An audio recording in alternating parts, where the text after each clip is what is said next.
Yn gyntaf, ar am.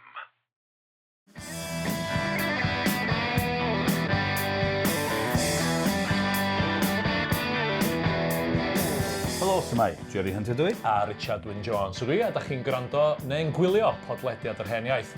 Podlediad lle mae'n Americanwr o Cincinnati, Ohio, yn adysgu'n ara bach Cymro o Benmynydd Ynys Môn, ynglyn â cyfoeth llenyddiaeth ei iaith. Ei hun, dyn ni ar gael drwy'r holl ffrydiau podlediadau, Jerry. Dyn ni ar gael ar YouTube, lle mae modd yn gwylio ni hefyd. A dyn ni ar gael yn gyntaf bob tro... Ar am. Ond rhywbeth arall dwi angen deud ar y cychwyn? Oes ma'n rhywbeth i ddeud ar y cychwyn. Sef, os da chi'n gwrando ar hwn pan mae'n dod allan tro cynta, mae gen Jerry ddrama ar daith o amgylch. Oes. Ar amgylch Cymru. Falla bod na amball i docyn. Mae'n anhebygol iawn, ond falla bod na docynnau yn weddill yn eich canolfan leol. Mae'n mynd dros Gymru ben balad. Yndi, o Fangor i'r Wythgrug, i Abertawe, i Gaerdydd, Pontypridd. Na ti, ag... Llefydd yn y canol hefyd. Mae fy ngwybodaeth deuluol i yn awgrymu fod o'n ardderchog, a dwi'n edrych ymlaen i fynd i weld o fy hun yn fuan iawn. Felly, cerwch i weld drama Jerry. Reit, gyda hynna o Jerry hyrwyddo, beth sgynna ni i drafod rwan? Wel, dwi eisiau hyrwyddo Eben Fardd yn y tro hwn, de. Bardd pwysig iawn. Ydy o ar daith drwy Gymru? Wel, mae gen ti benddelw hwnnw fo ar y shelf. Na, ddim Eben Fardd. Nid Eben Fardd yna? O, na. Karl Marx ydy hwnna, Jerry. O'n meddwl miliad. Edrych i lawr arna ti. Na fo. Gwgio nai. Wel, diolch yn hapus efo chdi, rhaid i ddweud hynna. Dwi'n sôn lot amdano. Gawn ni drafod hynna wedyn. Cer ymlaen efo Eben Fardd. Eben Fardd, reit. Bardd pwysig iawn. Gafodd ei eni ar ddechrau'r ganrif yn 1852 yn Hanlan. Gyrraeon pentra Llangybi yn Eifionydd da. Reit. Ddiddorol dda, mi oedd ei rieni yn Fethodistiaid Calfinaidd selog, so dyma ni yng ngafel yr ymneilltuwyr da. Wrth gwrs, gafodd ei addysg mewn cyfres o ysgolion yn Eifionydd, Llanarmon, Llangybi, Abererch da. Ond dechreuodd weithio efo ei dad o. Mi oedd ei dad yn gwehyddu lle da. So dechrau gweithio fe dad, ond oedd o hefyd i dechrau yn amlwg, dechrau barddoni, dechrau dysgu cynyddu a sgwennu englynion o felly. Ond, pan oedd o'n ifanc iawn ac yn gweithio mewn gweithdy fel gwehydd gyda'i dad, mewn gweithdy yn ymwyl pentra Llangybi, mi gyfansoddodd yr englyn hwn. Englyn o wnaeth y bardd pan orfi aros ar ei draed drwy 2 noson i weithio heb gysgu munud. Felly un o englynion cynnar Eben Fardd. So oedd yn hogyn ifanc adeg yma. Eto, os da chi newydd yr hen iaith, mae Jerry'n hwrtio'r pethau yma arna fi a gorfodi fi ddarllen nhw, a mae o'n her. Ond yno, mae'n geithder bod mewn gweithdy ar hyd nos gwared ni rhag hynny. Gwell man teg a lle mewn tŷ, rhyw gilan fer a gwely. Na ti, iawn. Felly, wedi darllen yr englyn hwnnw, ni fydd yn syndod eich ti ddysgu nad oedd yn barhau i weithio fe dad fel gwehydd. Wel, dwi'n meddwl bod neb eisiau aros i fyny 2 noson ar ei draed i wehyddu. Felly, mi nath o arallgyfeirio o ran gyrfa a mynd yn athro ysgol. Reit. A gweithio fel ysgolfeistyr mewn nifer o ysgolion yn Llŷn. Tidwyliog, a wedyn Llangybi. Dwi'n gwybod bu farw i frawd William yn Ifanc yn 1822, ac mi oedd o'n ysgolfeistyr yn Llangybi, sef i milltir sgwar nhw, a nath Eben wedyn, neu Ebenezer Thomas wedi lenwi sgidio i frawd yn mynd ysgolfeistr, ac ysgolfeistr fysa fo athro ysgol gweddill i oes wedyn. Ond oedd hefyd yn barddoni erbyn hyn, fel dyn ni'n gwybod, ac oedd yna rhwydwaith bywiog iawn o gymdeithasau lenyddol Cymraeg yn yr ardal. Rhai'n cael ei galw'n gymdeithasau Cymrowaidd ac yn y blaen. Ac oedd o'n dod i nabod beirdd hyn, beirdd mwy profiadol, dysgu rhag o dricia barddol lle, cymdeithasu trafod ei waith ac yn y blaen. Felly mae'r gerdd nesaf, dechrau cyfres ynglunion gyda fo, i anerch cymdeithas Gymrowaidd Llanystumdwy. Llanystumdwy, wrth gwrs, Jerry, cartref... Lloyd George. David Lloyd George. A ti bod yn neud yn y waith yn darllen am Lloyd George. Dwi wrthi ar hyn o bryd yn darllen lot am Lloyd George. Dyma chi gyngor i'n gwylwyr y grandawyr, mae llyfr Emyr Price ar y Lloyd George cynnar yn ffantastig. Dwi'n meddwl bod wedi cael digon o gamoliaeth a sylw. Felly, darllenwch y gyfrol honno, mae'n arbennig. Reit, dyma fi. Da ni'n hwrtio llyfrau pobl dros bob man heddiw. Reit, Lôn weis diwendid o Lanstumdwy, o loned ydych mewn gwaith clodadwy. Drwy eich mawr ymdrech mwy, gyda'n iaith lon, gwelaf eifion yn golau fwy.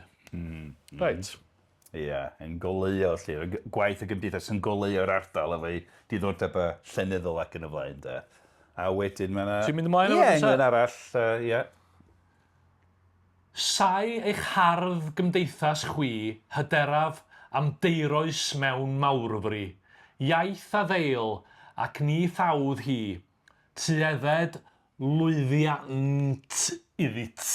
Sori, mae hwnna... Tuedded, ie. Iaith a ddeil ac ni thawdd hi, tuedded lwyddiant iddi. So, boed iddi lwyddo, Ie, na ti. A saif di hynna. Dwi'n yn siŵr os na deipio di, Jerry, neu... Gywir. Saif eich hardd gymdeithas. Felly'n canmol y gymdeithas a gwaith y gymdeithas yn cynnal ar iaith Gymraeg mewn ffordd. Yn debyg i rai pethau, dyn ni wedi trafod o'r drafod cymdeithasau Cymraeg Llundain yn y 19af ganrif ac yn y blaen, efo Jaclan a Gors a Iolo Morgan. Ond rwan yng nghefn gwlad Eifionydd. Ac mae'n braf dychmygu sydd oedd y beirdd ma'n ymwneud ei gilydd ac yn gweithio ac yn wir yn credu i bod nhw'n ymroi i harddu'r iaith a chynnal safon o uchel o ran yr iaith Gymraeg a'i barddoniaeth hi de. Wrth ymwneud fath o'n fath yn y gwir. Y wedd ymarferol ar ddiwylliant lenyddol lawr gwlad. Felly un arall pan mlaen i gymdeithas Gymro o Llangybi yn ôl yn patchan Eben Fardd un. Yn ei filltir sgwar ei hun. Mae hwn o 10 Orffennaf 1823. Mad waith fydd gwneud cymdeithas gyda ni i gadw'n hiaith mewn urddas. Na fo blwy heb brofi ei blas, mwyneiddiawl cymen addas. Ni wirau yr hen aneiryn o hon a'i rhannu'n gysefin, ni lyswyd gan Daliesyn yw enau gwell oedd na gwyn. Ninnau'n awr na fyddwn yn ôl i'r rhain yn yr hen iaith freiniol, gorhoffi iaith pob gair ffôl, chwynwn yn llwyr o'i chanol. Dwyn o'r llwch i dyner wellhad, yr iaith drwy eithaf ymroad, anobaith a gwrthwynebiad, tan glwyf yr elont o'n gwlad. Hwna'n ddiddorol. Mae yna rhyw agenda puro iaith yn mynd ymlaen, yn dathlu a puro ar yr un pryd. A gyrru anobaith ynghylch yr iaith dan glwyf o'r wlad, da. Da wych dydi, da. So mae hwnna'n ddiddorol. Ideoleg. Ac eto mae o'n adlywyrchu. Lot o'r stwff da ni wedi darllen, mynd yn ôl benodar rwan ynglyn â... Hollol. Ac wrth gwrs, mae'r heniaeth, yr heniaeth friniol, da. Wrach na ni newid enw'r podlediad i yr heniaith friniol ar ôl yr englyn yna, da. Ond... Ti'n be? Nawn ni ddim. Na fo. Ond, ti'n be, union, fel ma'n yn crybwyll Aneirin a Thaliesin, y cynfeirdd yn sefyll ar y ddechrau traddodiad barddol, da. Ac yn gweld ei hunan yn Eifionydd yn y gymdeithas Gymro a leol yn Llangybi fel dysgynyddion Taliesin ac Aneirin. Ac yn ninnau, a ddechrau, ninnau'n awr na fydd yn ôl, yn dweud, mi oedd Aneirin a Thaliesin i'r hwnna, ond ninnau wan yn gwneud yn rhannu, da. Mae'n ddyneiddiol iawn, ydy? Diddorol. A dwi'n licio'r math o gorhoffi iaith yn debra, fel sy'n iaith mor bwysig iddyn nhw, da. Pob gair ffôl, chwynwn yn llwyr o'r canol. So piro'r iaith. Fel, dyna ni'n ôl, unwaith eto yn 1915, William Salisbury, yn ei ragamadrodd i Osynwyr Pen yn sôn am mae angen geiriau amgenach i drafod disg a pethau pwysig, nid jyst iaith i brynu a gwerthu a thrafod pethau cegin bob dydd o'r Gymraeg. Felly rhywbeth gwych rhan hynna, yr agenda dyneiddiol yna, yn sicr. Felly, trwy gyfrwng y cymdeithasau cymrowal ma yn Eifionydd, dath mi enillodd Ebenezer Thomas yn Eben Fardd i ddechrau da, a dath o'i nabod rai o feirdd mawr y cylch, sef Robert ap Gwilym Ddu, Robert Williams, oedd yn hen ebyn hynna wedi yn 1766 o blwyll yn ystymdwy ffarmwr wrth i alwedigaeth, ond bardd adnabyddus ac oedd pobl eraill gan gynnwys yr Eben Fardd ifanc yn treataf am gyngor. Dewi Wyn oedd bach yn iau ond dal yn ddyn yn oed amser bydd yn ffarmwr arall o blwyll yn ystymdwy. A Geirwen oedd yna, yn feistr ar y mesura, caeth hefyd, enillodd llawer o wobra mewn steddfodau bach ac yn y blaen. Sori, dylwn ni wedi cofyn hwn reit ar y cychwyn. Hynny, mae Eben Fardd, mae'n enw cyfarwydd i fi, ond dwi'n gwybod pam. So pam bod oedd o'n enw, oedd o'n... Ti am ddysgu mewn? Oce, ti'n mynd i dwi'n meddwl. So dal dy ddŵr, George. Ond mae'n dipyn di bod yn yr ardal Eifionydd i goffhau enw yn ystod y degawd dwytha, rhyw ddarlithoedd a rhyw bethau o'r cymdeithas hanes uwch gwirfau. Swn i'n gwybod byd. Dim ond yr reitha di. Ond mi fydd. Ond jyst o ran y beirdd, wrth yn hebio, achos fel dwi wastad yn dweud, mae yna ormod o hynyddiaeth Gymraeg i'w thrafod. Felly, dyn ni ddim am ganolbwyntio ar Gwilym Ddu a Dewi Wyn, mae'n crybwyll ffaith bod nhw'n feirdd hun adnabyddus oedd wedi helpu ymestyn Eben Fardd o ran i addysg farddol. Ond mi wyt ti'n gyfarwydd â cherdd enwog gan Dewi Wyn, sy'n sgwennu maes o law. Dyn ni newydd ddathlu 2 gan ymlwyddiant Pont Menai. Uchelgair yw chyweilgi, gyr y byd ei gerbyda drosti'r beth fel e. Union. Dewi Wyn oedd yna da. Gan bod fi wedi byw o bron o fewn cysgod i Bont Borth. Dyna'r beirdd hun oedd Eben Fardd yn troi'n mis yn Eifionydd da. Ond efo, felly oedd o'n weithgar iawn yn y cymdeithasau Cymraeg yn ei filltir sgwari hun, ac mae'n wir am feirdd Cymraeg eraill ledled Cymru, ond y gymdeithasau lawr yn Sir Fynwy a pob man da. Felly mae'n enghraifft o'r math o ddiwylliant lenyddol lleol ar lawr gwlad yn da, ar ran o'r cyd-destun yn da. So, greit, gwych iawn. Ond hefyd, ond y drobwynt pwysig iawn yng ngyrfa Eben Fardd, nath wneud o'n fardd o bwys cenedlaethol. Neu digwyddiad lle da. Ennill prif gystadleuaeth farddol yn Eisteddfod Powys yn y Trallwng yn y flwyddyn 1824. Gyda'i awdl fawr Dinistr Jerusalem gan y Rhufeiniaid. Ac mi ath yn awdl boblogaidd iawn, ac mi fysa'r awdl honno'n cael ei hystyried yn un o awdla gorau y ganrif honno. Gyn dylanwadu yn drwm ar feirdd eraill, oedd yn cystadlu mewn steddfodau. Felly, ti'n cofio beth yw awdl yn y cyd-destun hwn, cerdd gaeth mewn cyfuniad o'r hen fysara, ac yn y blaen.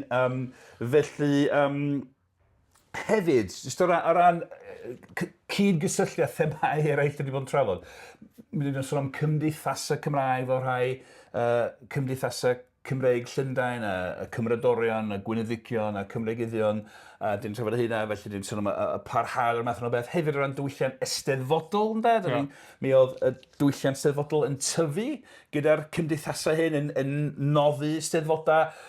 Dyn ni dal rhai degawdau cynsefydlu'r Eisteddfod Genedlaethol yn Aberdâr yn 1861 rhywbeth felly, ond mae'r diwylliant eisteddfodol yn tyfu da. Ac mi oedd Eisteddfod Powys yn y Trallwng yn 1821, y 24 yn Eisteddfod Fawr. Ond hefyd thema arall, dyn ni bod yn ei thrafod sef twf a wasg gyfnodol Gymraeg. Mi oedd y cyfnodoli yna, y cylchgrona a papurau newydd wrth gwrs, yn fodd i hysbysebu y steddfodau, yn deud dewch yr Eisteddfod, dewch i gystadlu, gyhoeddi'r rhestr o destunau sy'n creu bod beirdd yn cystadlu. Ac hefyd mi oedd y wasg gyfnodol yn fodd i gyhoeddi barddoniaeth fuddigol, i ysbrydoli eraill a troi cynnyrch steddfod yn rhan o'r canon llenyddol cyfoes mewn ffordd. Felly mae'r wasg yn bwysig iawn o'r hynny. Felly, o ran hyn i gyd, mae dyfyniadau neses y gen ti yn bethau yn tamad o hanes y steddfod, i ni gisio dychmygu cyd-destun yr Eisteddfod oedd yn garreg felly'r bwysig yng ngyrfa Eben Fardd. Steddfod y Trallwng 1824, pethau gyhoeddwyd yn seren gowmar am yr Eisteddfod ynde. Mae'n rhywbeth newydd yn haro i'n darllen y frawddeg yma'n gyflym iawn. Reit, dyma ni, Eisteddfod y Trallwng, adroddiad Hydref 1824. Ar y 7th o Fedi, dechreuwyd yr Eisteddfod ar ferchog hon. Cymerwyd y gadar gan arglwydd Claif yr hwn a sododd allan ddibenion y cyfarfod ar manteision a gaffau y dywysogaeth oddi wrth y sefydliad. Ti'n gwybod pwy ydy'r arglwydd Claif yma? Edward Herbert. Viscount Castell Powys. Ia, ond y Clive of India, ia? Ie, dwi'n meddwl. So dwi'n meddwl, so dwi'n... Ymerodraeth. Ia, chos mae Castell Powys efo'r casgliad anhygol mae o gelf Indiaidd yn dydy, wedi cael ei ysbeilio o India gan Clive. A mae rhaid o ystyried y 1824, oedd Clive of India yn cadeirio'r Eisteddfod. Bu farw y Clive hwn yn 1848. Oce, mae rhaid... Neu i fab o, falle. Oce, falle, mae rhaid ni weld pwy. Ond y teulu hwnnw, bendant. Waw, mae hwnna'n dipyn o beth. Ond ti'n bod, dyna chdi'r cysylltiad ymarodraethol yng nghanol diwylliant Cymraeg. Waw, diddorol. Reit, sori, hwnna dwi'n... Dwi eisiau mynd i chwilio am hanes y boi yma wedyn. A nerchwyd y dorf gyfrifol ac ydoedd gynulliedig mewn modd bywiog a rhagorol gan y perchedig Walter Davies, G. Jones, y Sw, Llundain, a'r perchedig T. Price, Llangeni, Brycheiniog. Ar eithiau'r rhai a wnaethant argraff nellduol ar y grandawyr. Wedi hynny, adroddwyd englynion perthynol i agoriad yr Eisteddfod gan... Y Meistriaid Jones, Llanfyllin, Williams, Cynarfon ac Edwards Corwen. Ie, felly chydig o flas y diwrnod. Ond Clive of India? Reit, mae rai fi fynd i ffidio. Clive of India neu dad o, neu fab. Ie. Efo'r East India Company a felly. Wel, mae rhaid ni mynd i chlot am hanes yna. Mae rhaid ni chlot am hwnna. Diddorol iawn. Ffantastig. Trafodaeth i'w pharhau. I'w pharhau. Ie. A wedyn, gan barhau ar y droddiadau gyhoeddwyd Seren Gomer, mae'r darn isa yma'n trafod y cynnyrch barddol ei hun, lle de. Am y cyfansoddiadau barddonol, barnwyd mae'r gorau o'r chwech ar y ffolineb o gredu mewn diwyniaeth oedd eiddo alltyd, sef Mr A. Jones Dimbych. Y gorau'r tri ysgrifennodd ar o'r ysgyniad môn gan y Rhufeiniaid, dwi eisiau darllen hwnna, o'r ysgyniad môn gan y Rhufeiniaid oedd amser, sef Mr William Jones ar graffydd Caerfyrddin, gynt o Ddolgella, a bardd cadeiriog Eisteddfod Aberhonddu.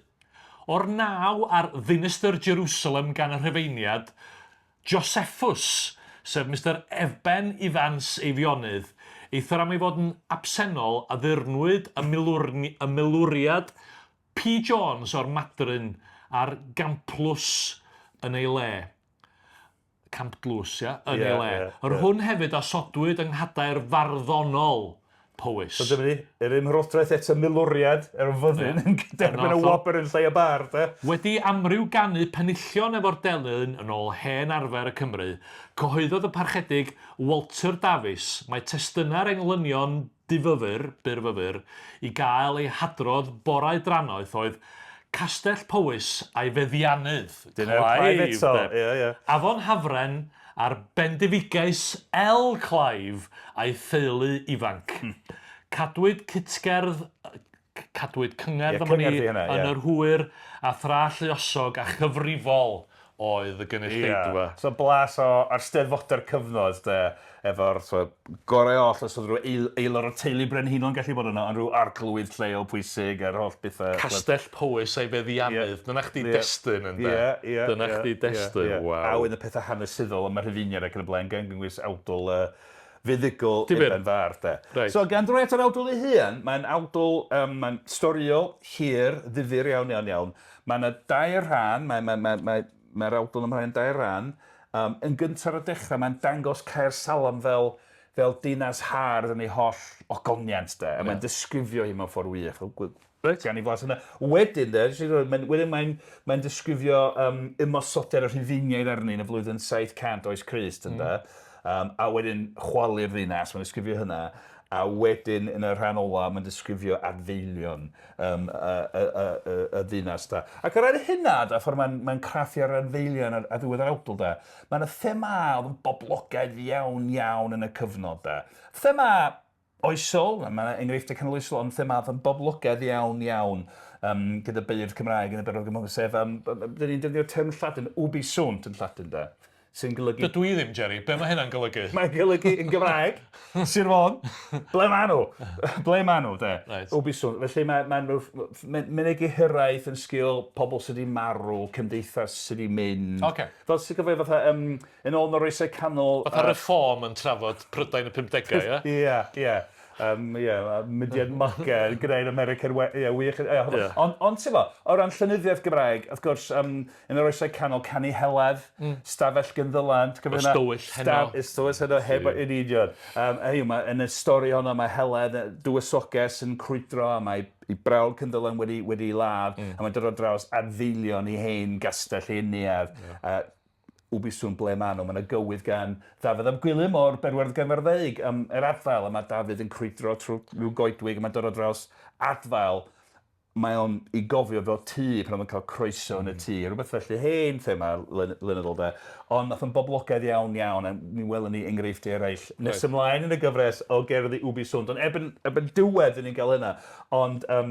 Ond mae'r awdl yma yn wych, mae pob rhan yn ddiddorol. Ond gyda llaw, cyn mi'n hofio, mae gwasg melyn bapur wedi ail-gyhoeddi nifer o gerddi Eben Fardd yn ddiweddar gan gynnwys awdl hon, Dinistr Jerusalem a cherddi eraill, felly yn ddiweddar iawn. Gret, oce. I bobl prynu so, da ni hysbysebu llyfr arall da iawn, gret. Mae nhw'n coeddi lot o stwff, difyr. A wedyn, felly, y dyfyniad cynta yw cyfres o englynion, un o'r lynion sydd yn agor, sy'n dechrau'r awdl chi.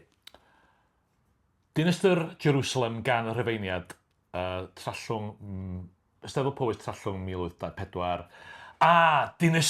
Dinistr yn donau, chwalodd uchelion rhagfuriau, a thurion byrth yr hen bai, carselam sicr ei seiliau. Cref iawn oedd ac ar fynyddau, dilyth a deilwyd ei cheirau. Yn ei bri hon wna'i barhau yn addurn byd blynyddau. Wych, dyri, sydd byd, da. A wedyn, mae'r siaradwr, hynny persona'r bardd, da, mae'n dweud i fod o'n gweld y lle.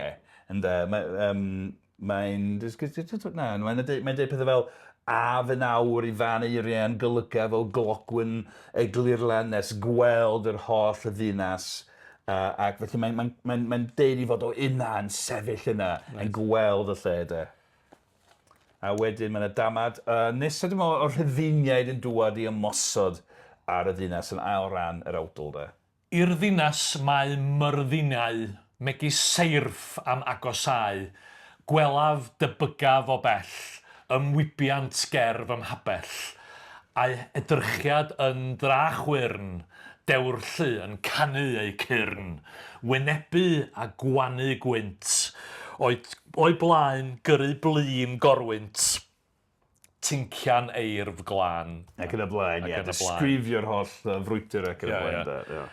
Hydd lieddwyr hwy a floeddiant, i'r frwydr ar frys y gorithrant, y ddinas a feddianant, a'i holl nerth ei dryllion wnant.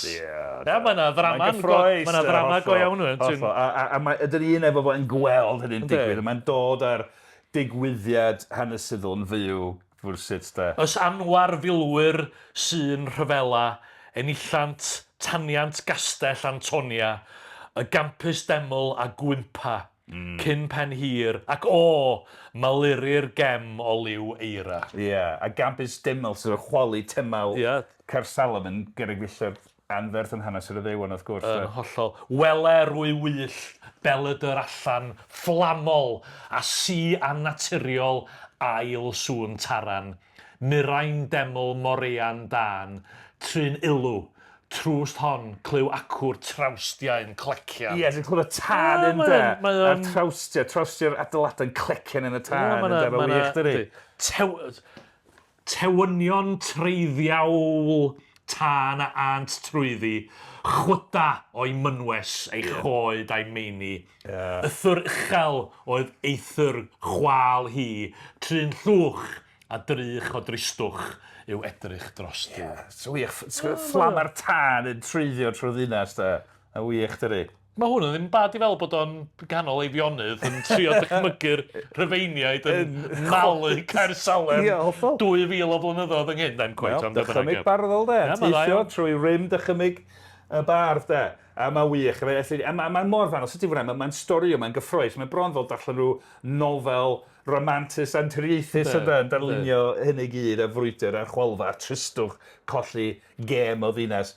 A wedyn, dwi'n meddwl, gen ti ddefnyddio nesa, darn, dim o'r darn ola. Dyn ni'n ôl y presennol, neu presennol y stori sy'n cael ei hadrodd, a mae'r bardd yna, neu persona'r bardd, yna yn sefyll a fryn yn sbio ar yr adfeilion ac yn meddwl ar mae'r holl ogoniant sydd wedi mynd. Right. A be oedd y gair Lladin yn ystod? Ubi sons, ble maen nhw wan. Defnyddiwch hwnna yn eich sgyrsiau heddiw randawyr, bydd bobl yn meddwl bod chi'n anhygol y glyfar. Caer Salem 10M di gymar oeddit, addurn yr holl ddeiar, wedith gwymp pwy gwyd ath gar, ymgelant ymhau galar.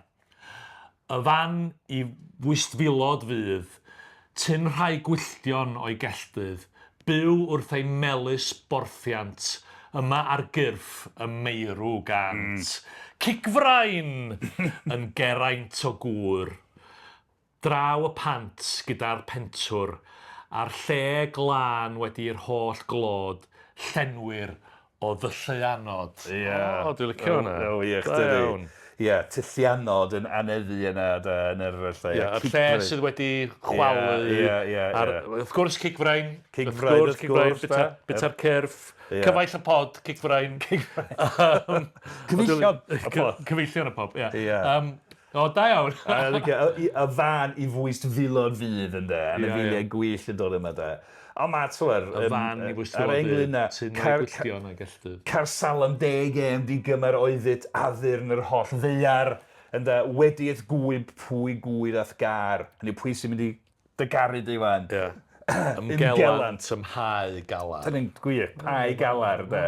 Ac wrth gwrs, mae'r cenedl y ddewan wedi cael ei chwalu ac ar wasgar wedyn, de. A'r lle glân wedi'r holl glod, llenwyr o ddyllianod. Da wych, dydi. O, dda iawn.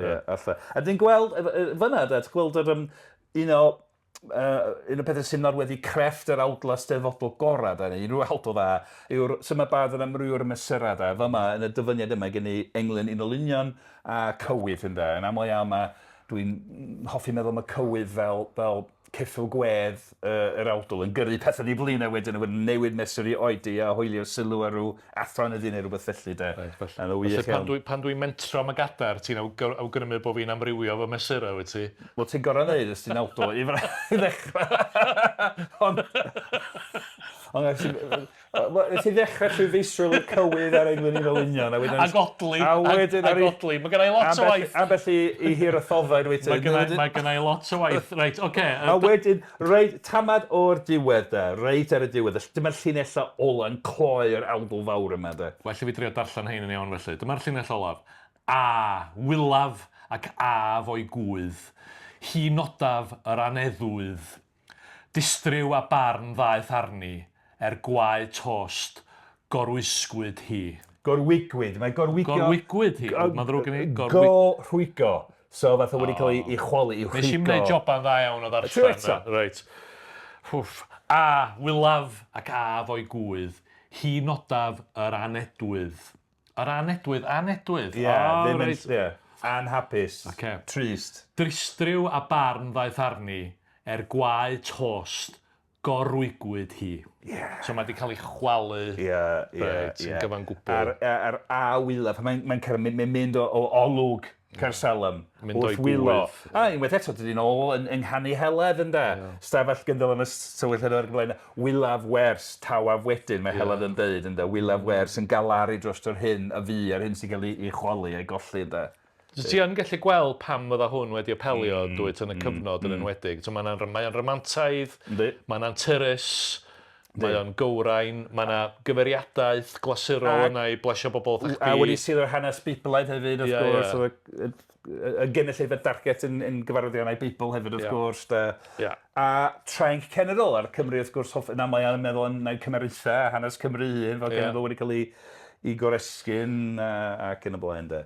Felly, mi fydd sy'n gweld, mae'n awdl wych, de. Mae'n enghraifft wych o'r awdl eisteddfodol ar ei gorau yn y cyfnod hwnnw, de. a mi fydd llawer iawn o Gymru drwy gydol weddill y bedwaredd gerfa bymtheg yn credu mai hon oedd yr awdl Eisteddfodol orau, dylanwadu lle. Ac felly dyma pam oedd Eben Fardd yn figwr mor bwysig. Mor bwysig. Ysgrifenol tybeth eraill hefyd. Ond mae'r iaith yn goeth, dydy. Ond hefyd mae'n fyw ac yn fywiog, ynddo? Mae'n symud, mae'n gallu deud stori gyffroes. Mae'r gynghannedd yn clecian yn hyfryd, ond mae'n awdl stori o wych. A mae persona'r bardd yn mynd yn ei weld o lle, felly mae'n mynd yn bersonol rwsyd. Mae'n grefftus iawn o'r hynny. Dwi'n gallu dychmygu'r adfeilion yna a'r holl ogoniant y fydd. Wel, oedd y milwriad P. Jones yn heiddi cael mynd i gymryd... Ystyn y gadar yn ei le. Ie. Ac un sydd wedi bod bant efo Clive yn India yn chwalu dinasoedd. O dyna'n union be ni'n mynd i ddeud. Pwy oedd yn gyfrifol am... Pwy oedd y Rhufeiniad yn chwalu Caer Salem ar y pryd.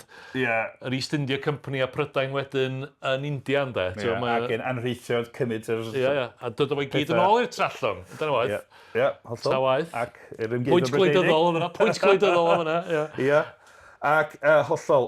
Ond be bynnag, mi fysa Eben Fardd yn parhau gystadlu mewn Steddfodau gydag awdla a phryddestad. Gwyd wedi pryddest cerdd rydd hir, ac yn y blaen, yn aml iawn yn dod yn ail ora mewn gystadlaethau, ond heb gael yr un llwyddiant iddo fynd yn fardd poblogaidd iawn. Dyma oedd i awrian terf mewn ffordd i raddau helaeth iawn. Ac yn fainc iawn, ond ddwy'r hugen-oed, pan enillodd yn y trallwng yn 1824. Ond tipyn o ddallan o'r ei farddoniaeth yn ystod y cyfnod fel yn dweud. A mi gyhoeddwyd yr awdl fawr hon, a nifer o'i eraill mewn cyfrol yn 1841 ac eto 1873. Gyhoeddwyd yn 1863 hefyd, cyfrol swmpus iawn gweithiau barddonol Eben Fardd, y llath o'n ganonaidd. Am ddegawdau yma, ddegawdau diddorol de. Ac wedi ail gyhoeddi'n ddiweddar gan was melyn bapur, felly da gweld bod y rhod yn troi ar ôl, a bod pobl yn cael cyfle all myfyrio ynghylch i waith unwaith eto. Wel, nes i hwnna yna, Jerry, yn agoriad llyged, ond dedd yr enw'n gyfarwydd, ond o'n i'n gwybod dim byd amdano fo, a rwan dwi'n dall y ffys, felly diolch fawr iawn i ti. Tro nes i ti'n gwybod eros efo ddwy noson yn gorffen ysgrifennu barn, gei di gofio'r englyd yna, pan o Eben ifanc yn gweithio yn weithdy dad o. Ti'n agosach i'r gwirionedd na, sy'n ei licio gyfaddo fanna. Reit, oce. Diolch fawr iawn i chdi, Jerry. Diolch i Richard Martin sy'n recordio ac yn gwneud hyn i gyd yn bosibl drwy rhyw ddiwyniaeth technegol. Diolch i chi yn ben o foll am wrando neu gwylio a rhoi'r esgus i ni'n wneud hyn. Os da chi'n gwybod mwy am Clive o India a beth yw berthynas efo Steddfod y Trallwng. Ond ti am ganfod y gwir, dwi'n ddian iawn. Rhowch wybod i ni.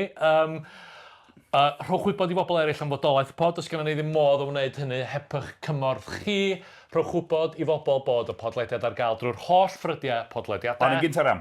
Da ni ar gael drwy YouTube, da ni ar gael yn gyntaf, Jerry. Ar am. Mae Jerry'n darparu talfyriad Saesneg campus, a gobeithio wedi gweithio allan mwy am Clive erbyn i chdi ar nation.cymru. Mae'n rhaid allan dyfal ar rheini, bobl yn mwynhau yn arw iawn. Cofiwch fynd i weld drama gynta, Jerry? Y drama gynta i gyrraedd y llwyfan. Drama gynta. Dwi eisiau gweld yr ei sydd ddim wedi cyrraedd y llwyfan. Felly cofiwch fynd i weld hwnna. Oes na unrhyw beth arall dylen ni sôn amdano fo, Jerry? Prynwch y graffiau newydd o waith Eben Fardd gan wasg melyn bapur. A dyna fo. Felly gyda hynna, hwyl am y tro. Hwyl fawr.